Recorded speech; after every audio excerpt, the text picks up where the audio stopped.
नमस्कार दोस्तों, स्वागत है आपका आपके अपने YouTube channel RBSC online classes में। आज अपन बात करेंगे आपके गणित का जो टारगेट आपने सेट किया है 100 किस तरह से कंप्लीट करना है, उसका पूरा प्लानिंग अपन बात करेंगे।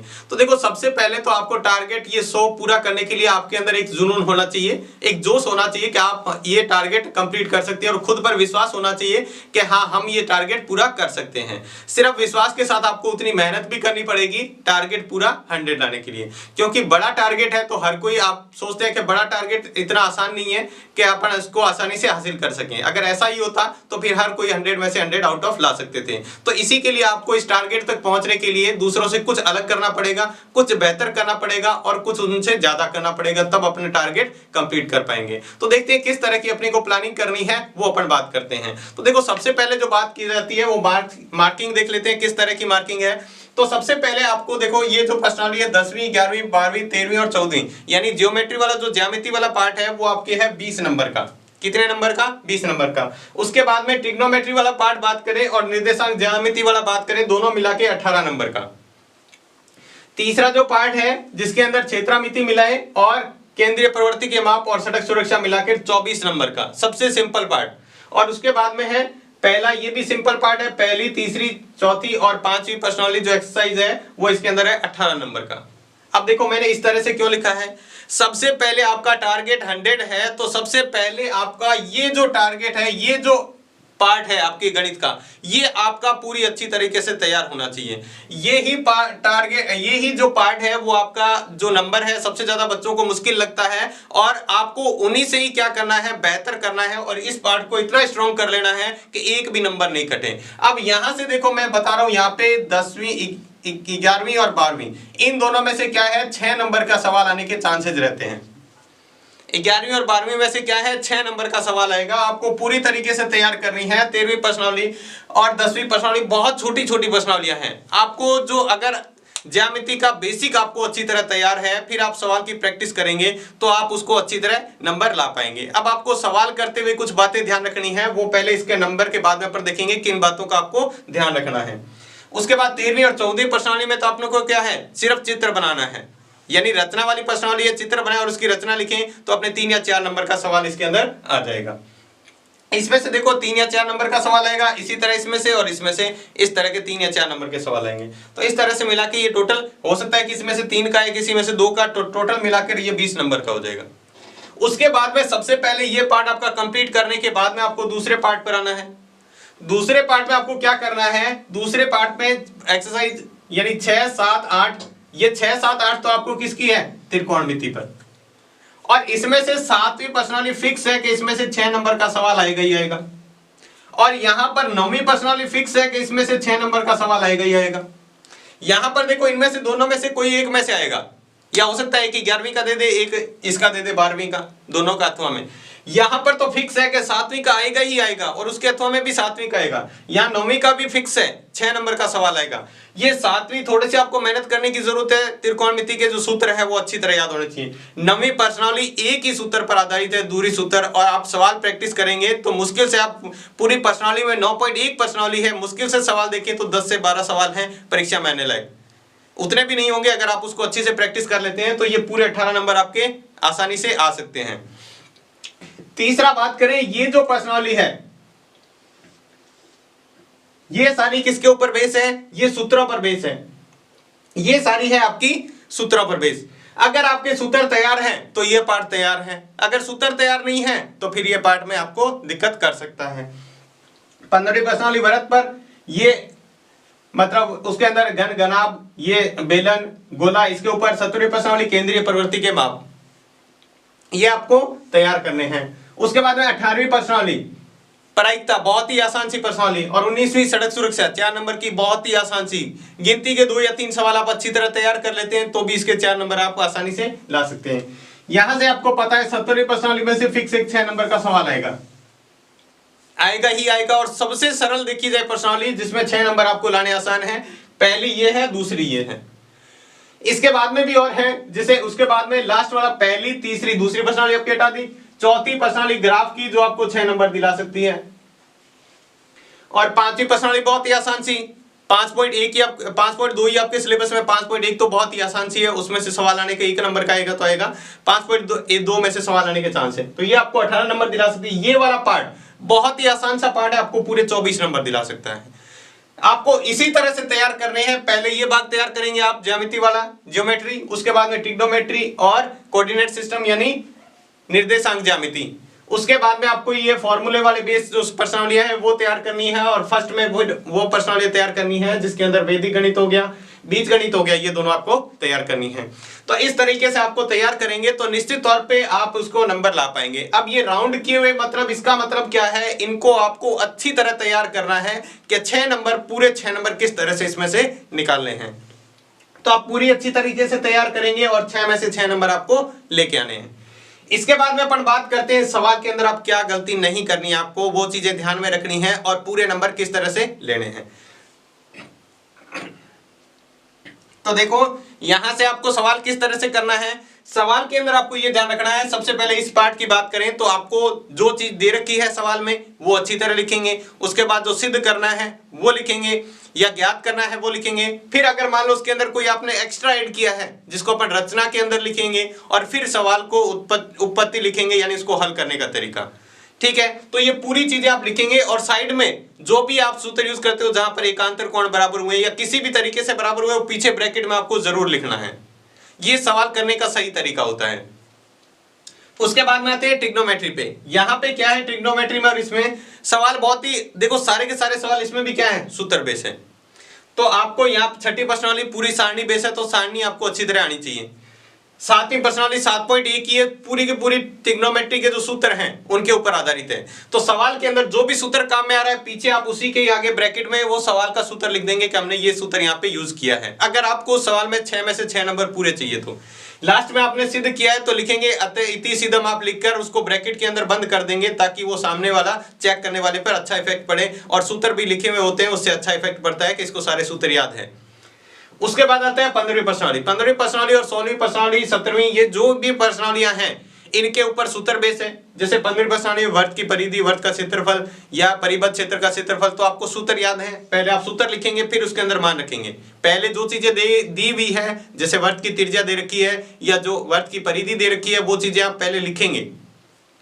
उसके बाद में आप उसको हल करने के पहले उसके अंदर कौन सा सूत्र यूज हो रहा है वो सूत्र लिखेंगे और फिर सवाल को हल करना प्रारंभ करेंगे। ध्यान रखना जब क्षेत्रफल होता है तो पीछे यूनिट जरूर लगाते हैं, उनकी इकाई जरूर लगानी है, जैसे सेंटीमीटर स्क्वायर या फिर मीटर स्क्वायर। जब आयतन आता है तो सेंटीमीटर क्यूब या मीटर क्यूब, इस तरह के जो मात्रक हैं वो आपको जरूर लगाना है आपको अच्छी तरह। और लास्ट में आप जैसे मान लो कोई क्षेत्रफल निकाला है तो लास्ट में एक लाइन एक्स्ट्रा ऐड करेंगे, अतः इस वर्ग का क्षेत्रफल जितना भी उत्तर आएगा इतना सेंटीमीटर स्क्वायर। ये बातें, छोटी छोटी बातें आपको लिखने से काफी अच्छा इफेक्ट पड़ता है एग्जामिनर पर। और ये 24 नंबर का देखो बहुत ही सरल 15वीं प्रश्नावली, एक वर्ग पर आधारित, वर्ग की परिधि और क्षेत्रफल, दो ही तरह के सवाल। कुछ एक सवाल में 6 अंकित भाग है, बहुत महत्वपूर्ण है, आपको बता रखे हैं वही सवाल आपको करने हैं। 17वीं प्रश्नावली तो आपको देखो कुल मिलाकर समांतर माध्य और माध्यक दो ही चीजें हैं और आप आसानी से कर सकते हो। बहुत ही आसान से तरीके से आपको सारे सवाल करा रखे हैं, इसके अंदर मोस्ट बता रखे हैं, वो आप अच्छी तरह तैयार कर लेते हो। आपको देखो टारगेट 100 है तो सारी आपके लिए मोस्ट है, कोई एक प्रश्नावली मोस्ट नहीं है, सारी ही मोस्ट है। ठीक है, तो इस तरह से आप इसके अंदर 24 नंबर पूरे के पूरे लेने हैं। अब बचता है लास्ट में सिंपल सा पार्ट जिसमें पहले है वैदिक गणित। वैदिक गणित में सबसे ज्यादा बच्चों को प्रॉब्लम करता है एक ही सूत्र जो है ध्वजांक विधि से भाग करना। आपको इतनी प्रैक्टिस करनी है, इतनी प्रैक्टिस करनी है कि ध्वजांक विधि जो पेपर में बहुत ज्यादा चांस है आने का, एक पॉइंट भी नहीं कटना चाहिए। इतनी अच्छी तरीके से तैयार करना है ध्वजांक विधि को, और दूसरे भी बहुत ही अच्छी तरीके से तैयार करते हैं। कोई भी पर्सन है आपको इस तरह से तैयार होना चाहिए कि पर्सन देखते ही आपके दिमाग में अच्छा ये पर्सन है और मेरे को इस तरह से करना है, इसको पूरा प्रोसेस आपको दिमाग में रहना चाहिए। और ग्राफ बहुत ही अच्छी तरीके से एकदम साफ सुथरा ग्राफ बनाएंगे। पर्सनाली में आपको सॉल्व करना बता रखा है, पूरा पेज के ऊपर समझा रखा है, उस तरीके से सॉल्व करेंगे। पैमाना जरूर लिखेंगे और जो भी आपने जिसकी लाइन ड्रॉ की है उसके लाइन के ऊपर उसकी समीकरण जरूर लिखेंगे। पैमाना जरूर लिखना है सारी चीजें, और लास्ट में उस पेज पे उत्तर बहुत जरूरी लिखना है आपको। इसके अंदर 5वीं प्रश्नावली में पद ज्ञात किया है तो उस लिख देंगे लास्ट में आते हैं, जैसे 20वां पद ज्ञात किया तो 20वें पद का मान ये होगा। ऐसी चीजें आपको जरूर लिखनी है। ये बातें आपको अच्छी तरह ध्यान रखनी है, कुछ भी गलती नहीं करनी है। जहां पर बराबर का चिन्ह लगाना है, इक्वल का, वो बात जरूर लगाएंगे आप। जैसे सवाल में एक प्रोसेस चलता जा रहा है, आप इक्वल, अगला स्टेप है इक्वल, ये जरूर लगाना है आपको। अगर ये नहीं लगाते, जैसे मान लो आपने ये लिखा 7 प्लस जैसे x प्लस वाई बराबर 5, अब आपने दूसरा स्टेप लिखेंगे, बीच में आ रहा है तो आप यहां पर इस तरह का चिन्ह लगाएंगे या फिर आप या लिख देंगे। और जब ऐसे सवाल चल रहा है, जैसे आप सीधा सॉल्व कर रहे हो, मान लो कोई सूत्र लगा के सॉल्व कर रहे हो आप, जैसे मान लो आपने सूत्र लगाया पाई आर स्क्वायर, यहां पर मान रखा 22/7 इंटू जो भी मान है त्रिज्या का 7, तब आपको आगे बराबर बराबर साइन चलाते जाना है। ये छोटी छोटी बातें बहुत मायने रखती है आपके अंदर एग्जाम के अंदर, ध्यान रखना कॉपी चेक करते वक्त। तो इन चीजों का आप अच्छी तरह ध्यान रखेंगे। आपको जो भी चीजें बताई है उन सभी का आप अच्छी तरह ध्यान रखते हुए सवाल को करेंगे तो आप इसको आसानी से कर पाएंगे। पहली प्रश्नावली में बहुत सारे बच्चों का कमेंट आता है, सर संकेत लिखने हैं क्या? बिल्कुल आपको संकेत लिखने हैं। अगर आपके ध्वजांक विधि से भाग आता है या निखिलम विधि से वर्ग ज्ञात करना होता है तो आप उसके संकेत जरूर लिखेंगे, तभी आपको पूरे नंबर मिलेंगे उसके अंदर। तो ये चीजें आपको अच्छी तरह ध्यान रखनी है। इसी तरह आप प्रैक्टिस करेंगे। सबसे पहले आपका टारगेट ये होना चाहिए कि ज्योमेट्री वाला पार्ट आपका इतना अच्छी तरह तैयार होना चाहिए कि उसमें एक ही नंबर नहीं कटे। अगर आपका ज्योमेट्री वाला पार्ट पहले तैयार हो जाता है तो आपका कॉन्फिडेंस इतना हो जाएगा कि अब गणित में कुछ नहीं है। जो गणित का मेन पार्ट था, जो मुश्किल वाला सबसे पार्ट था, वो आपने कर लिया तो बाकी गणित तो आपके लिए बहुत ही आसान है। अब इसके दिनों की बात करते हैं तो दिन आपको क्या करने हैं, जहां आप चाहें तो आप 10 डेज ले सकते हैं इसमें। आप इसको 10 दिन में आसानी से कर सकते हैं। अगर आप का टारगेट 100 है तो देखो टारगेट 100 है तो उसी हिसाब से आपको तैयारी करनी पड़ेगी, पढ़ना भी तो पड़ेगा। इसके बाद में इसको हाईएस्ट है आप 7 दिन में कर दोगे। 7 दिन नहीं लगेगी, छठी में एक प्रश्नावली 1 दिन, 7वीं में 2 दिन मान लो, 8वीं में 2 दिन मान लो, इसमें 1 दिन, तो आप इसको 6 दिन में कर सकते हैं। मैक्सिमम है 6 दिन इसको आपको करने के लिए। उसके बाद में ये सारी एक एक दिन की प्रश्नावलियां हैं, कोई भी ऐसी प्रश्नावली नहीं है जो 1 दिन से बड़ी है। आप चाहे 15वीं प्रश्नावली, आप कहेंगे 16वीं प्रश्नावली बड़ी है जिसके अंदर 3 प्रश्नावली, तो 15वीं प्रश्नावली बिल्कुल छोटी सी है, 19वीं प्रश्नावली बिल्कुल छोटी है। तो आप इसको भी चाहें तो आप लगभग इसको कर सकते हैं 7 दिन में। 7 दिन में आप इसको कर सकते हैं। इसको भी आप चाहें तो कितने दिन में, देखो ये हो गए आपके 10, 20 और 23 दिन हो गए, पीछे 7 दिन बचते हैं। आप चाहें तो यहां पर 7 दिन ले सकते हैं, 7 से 8 दिन ले सकते हैं, तो ये कितने हो गए, और इसको आप 6 दिन में कर सकते हैं।